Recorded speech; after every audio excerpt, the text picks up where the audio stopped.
महाभारत का युद्ध क्यों हुआ? आज इस प्रश्न का उत्तर हम आपको देते हैं। पांडवों ने 12 वर्ष का वनवास और 1 वर्ष का अज्ञातवास समाप्त होने पर जब प्रतिज्ञा के अनुसार अपना आधा राज्य मांगा, तब दुर्योधन ने आधा राज्य तो क्या, तीखी सुई की नोक जितनी जमीन भी बिना युद्ध के देनी स्वीकार नहीं की। अतः पांडवों ने माता कुंती की आज्ञा के अनुसार युद्ध करना स्वीकार कर लिया। इस प्रकार पांडवों और कौरवों का युद्ध होना निश्चित हो गया और दोनों युद्ध की तैयारी में लग गए। महर्षि वेदव्यास जी का धृतराष्ट्र पर बहुत स्नेह था।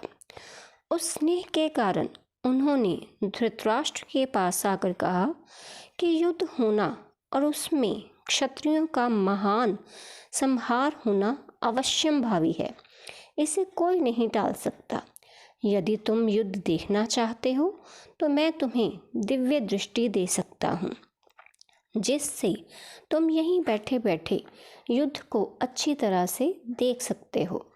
इस पर धृतराष्ट्र ने कहा कि मैं जन्म भर तो अंधा रहा, अब अपने कुल के संहार को मैं देखना नहीं चाहता, परंतु युद्ध कैसे हो रहा है यह समाचार ज़रूर सुनना चाहता हूँ।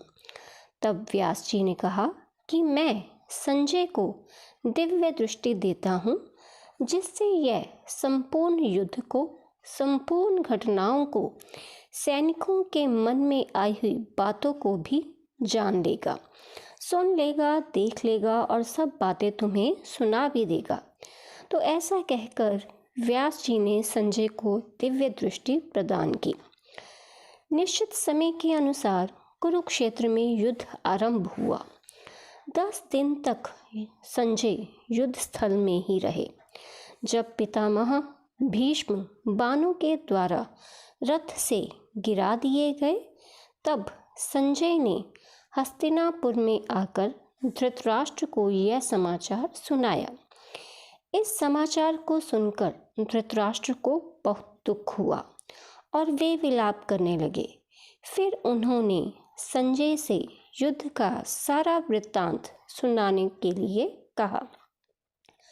भीष्म पर्व के 24वें अध्याय तक संजय ने युद्ध संबंधी बातें धृतराष्ट्र को सुनाई। 25वें अध्याय के आरंभ में धृतराष्ट्र संजय से पूछते हैं, तो यहाँ से युद्ध का आरंभ हुआ।